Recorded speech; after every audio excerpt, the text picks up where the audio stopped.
Coming up on show 648, the Mercedes-Benz EQC may be cheaper than you thought. Model S and X standard range coming, and New Jersey's very big wind. Well, good morning, good afternoon, or good evening, wherever you're listening around the world. Welcome to EV News Daily. My name is Martyn Lee, going through every single EV story that I can find and whittling it down to the ones that I think you need to know about, all about saving time. And thank you very much as well, as always, to myev.com. Of course, they're in the USA, where I'm sure, because of the time difference, they'll be tuned in the evening, watching the live stream of the Tesla Cybertruck event.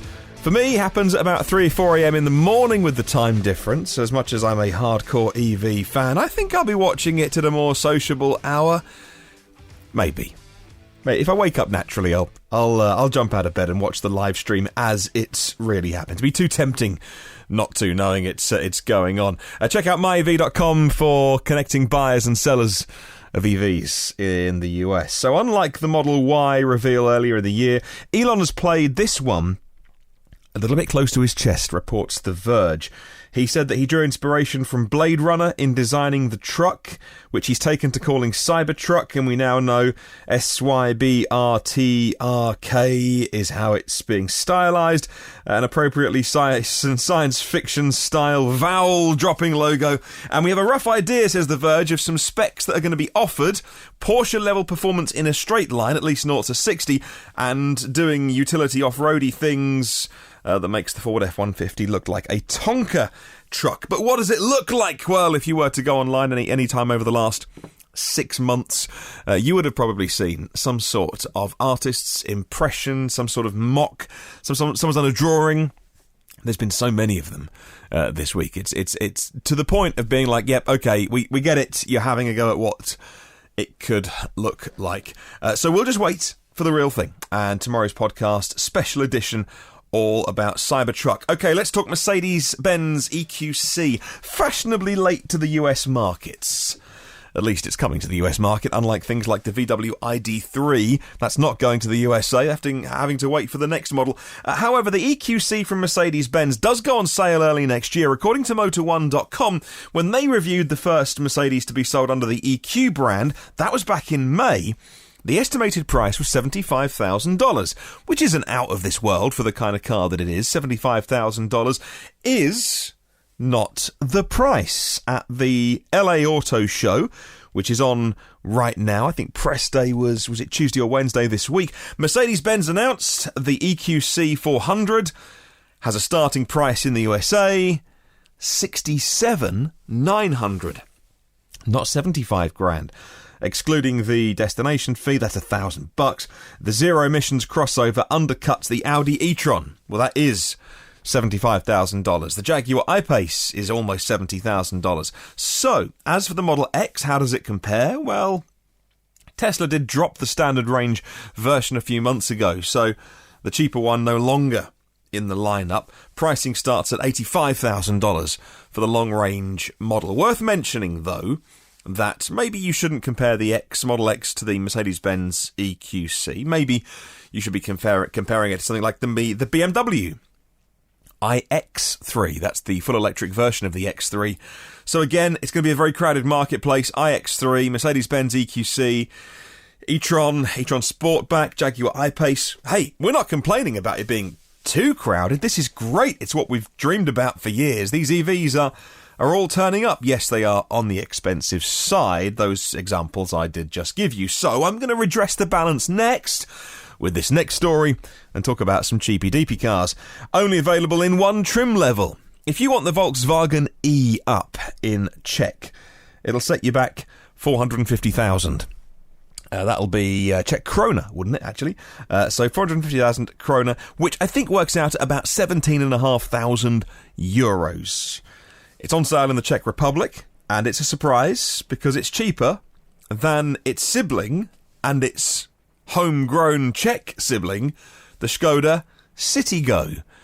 According to Pedro at Push EVs, the new Volkswagen E-Up has, well, the specs that you would expect from these cars that are basically all the same. 61 kilowatt motor, 36.8 kilowatt hour battery pack, so almost heading towards the late 30s, 40 kilowatt hour. That's not usable, though. That is gross. So you only get to use about 32.3 kilowatt hour usable. WLTP range is still 162 miles. That's because it's a tiny car. Yes, you can fit 4 adults, move them around, do chores. It's a very, very small city car. It's got a 7.2 kilowatt onboard charger, DC fast charging up to 40 kilowatts on the CCS combo plug, and that price I gave you of €17,500, yes it does include the VAT, which is 21% there, and there's no government subsidies in the Czech Republic. So I often, when I talk about prices, I have people say, oh, is that with VAT, without VAT? Is it taxes? Is it incentives? It's very, very hard when you do a podcast that's listened to all around the world to always try and explain it. And I lose track sometimes. But that price is the price that you would pay. Now, the Skoda Citigo is a little more expensive in its, like I say, home country of Czech Republic than the Volkswagen E-Up. But that Skoda Citigo, basically the same car with a different badge on, is now available in the UK, but it's a bit pricier. It's £20,455, and there's more than one model. You actually get to choose from 2. Honestly, the configurator for this is you're not going to spend hours and hours in this. So, the fully electric production car, which you'd get early next year, I think, £20,455, that's before the government grant is applied. Now, we get £3,500 off EVs from government, free money, nothing to do with our taxes, and so you need to take that off to get to the £17,000, which you would pay for a brand new Citigo lineup with the SE model. Then there's the SEL model. It's the height of luxury. Of course, I jest. I'm joking. You do get alloy wheels, ambient lighting, a comfort pack, and that is, actually, in all seriousness, in a very small, very tiny city car, that I think at best would be the second car that you have in your family, heated front seats, rear parking sensors, body-coloured door mirrors and handles, if you like that kind of thing. CCS charging on the top spec, 40 kilowatts, like I say. And you know what, £17,000 is a lot of money, but equally, I think that's pretty good. People always say that EVs are so expensive, they can't afford one. Look, if you do less than 150 miles a day, so I'm talking to you, everybody listening, apart from real outliers, so you can get a car, and most people do payments, but let's talk about if you're buying a car for £17,000, which will do a load of miles. You'll do it in comfort, nice warm bum. It's got all the gadgets and gizmos that you need. Okay, it's a very small city car, but in a way that's not a lot of money for an EV, which we're always told, oh, I'll buy one when they're affordable. Okay, they're not as affordable yet as the cheapest of cheap fossil cars. But that's not bad. Made by, of course, VW quality. Even though it's a Skoda, it's pretty good. That's pretty good. If you're tempted to buy one, by the way, wherever they are on sale, whether that's the Seat version, the VW E-Up version, the Skoda Citigo 4 version, let me know. Let me know your thought process. And I'd love to have a little go in I bet they're a load of fun. I loved the first Renault Zoe that we had. Brilliant for getting around town. Okay, let's talk Tesla Model S and X. I mentioned this a little while ago. The standard range version is still showing on the EPA website. But why? According to the EPA website, there may be a 2020 version of the Model S and the Model X standard range. They aren't on sale at the moment. The new models, standard range Model S, has an EPA range of 287, which is still a lot, right? 287.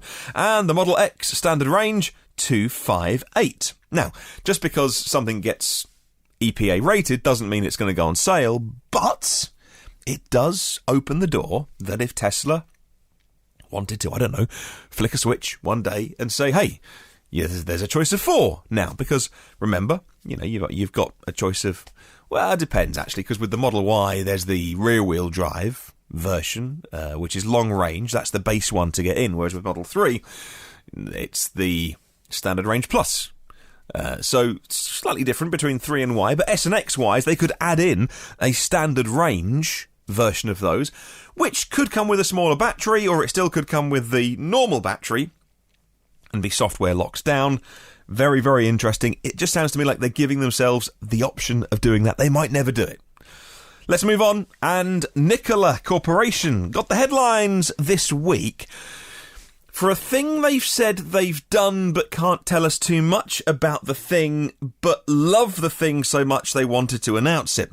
They are a manufacturer of zero-emissions heavy-duty trucks, and Nikola, which was at one point all hydrogen, and then they got into sort of batteries and hybrid-y things, and they say they have achieved a game-changing advancement in battery cell technology, which will enable their hydrogen electric trucks to go farther between charges and lower the cost, have lower environmental impact, according to USA Today. After 800 cycles or charges, a conventional lithium-ion battery starts to get degraded. Trevor Milton, who's the CEO and founder of Nikola, said in an interview to USA Today, but they have developed a battery that can not do 800 but 2,000 cycles. That's 1 million miles driven by trucks over 7 or 8 years of typical use. He says, however, we will not see this technology or any more about this technology for a long, long time. So they announced they've done a thing. Then they said, we can't tell you really any material details about the thing that we've done, but we've done it. Trust us, and we'll tell you more next year. So there's clearly cynicism on the internet, let's put it that way, because they haven't actually done anything yet that is groundbreaking, even though they say they've done, because we've not had a chance to inspect it and go over it. But they are making trucks. Well, there is a truck that I've seen on Twitter. They have, as far as I know, delivered something for Anheuser-Busch with their first, or one of the first trucks. So much like the Tesla semi-trucks, they're doing, trial runs and prototypes and all those kind of things. They are making things, but at the minute, it's just an announcement, but I thought I'd pass it on. Right, Volkswagen says the EV tipping point is in sight. Or maybe they don't. Let me give you the story. You make your mind up. Bradley from Electrek has been to the LA Auto Show, and he says that Matthew Renner, Volkswagen's VP of e-mobility, told Electrek that the pieces of the company's EV strategy are now coming together at Volkswagen. When that happens, he said you'd have to be crazy not to buy an electric car. He didn't pinpoint the exact timing, but did say we have a line of sight to that tipping point, the EV tipping point that VW are talking about. And like I say, let me continue.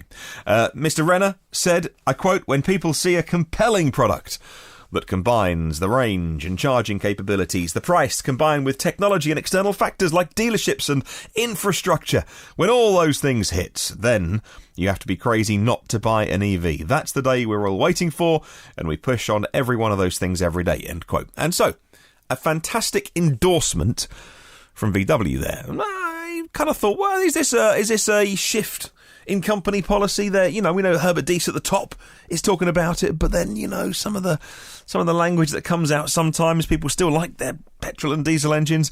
And let me remind you, he's not exactly been a VW old-timer for the last 30 years. Mr. Renner, of course, was previously the program manager for Tesla Model S and Tesla Model X. When you read his quote, it does read more like something Tesla would say than VW, but hey, VW got him to be their head of EV strategy, so he speaks on behalf of the company, and I fully endorse that. It's great. Fantastic news. Right, final story. New Jersey Governor Phil Murphy signed an executive order this week enshrining an increase to the state's offshore wind energy, increasing it from 3,500 megawatts to 7,500 megawatts in the next 15 years, according to Clean Technica. The goal is part of New Jersey's larger renewable energy target. They want 50% renewables in the next decade and 100% within 20 years. Well, Governor Murphy said this, and I quote, when we reach our goal of 7,500 megawatts, New Jersey's offshore wind infrastructure will generate electricity to power more than 3.2 million homes and meet 50% of our state's electric power need. Our offshore wind industry will generate billions of dollars in investments.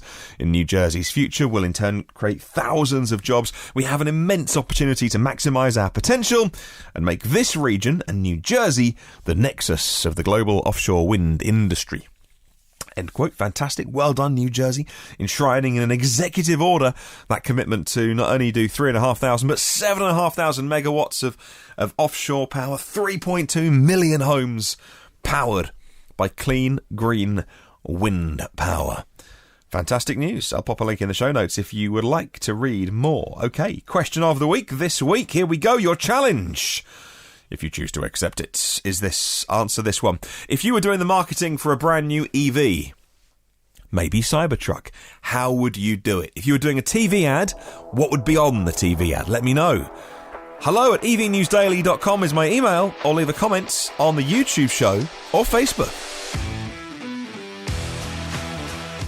Well, there are 251 patrons of the show that do indeed keep me going. Phil Roberts of Electric Future is excited for the Cybertruck. Follow him on Twitter, by the way. Brad Crosby, Premier Partner and Avid Technology as well. Thank you so much, all of you guys. If you want any of the archive shows, there's plenty of those to get your ears around. 647 of those. The new shows come at you first and free and automatically if you are a free subscriber. Say hi on social media by searching EV News Daily. Have a wonderful day. Catch you soon. Remember, there's no such thing as a self-charging hybrid.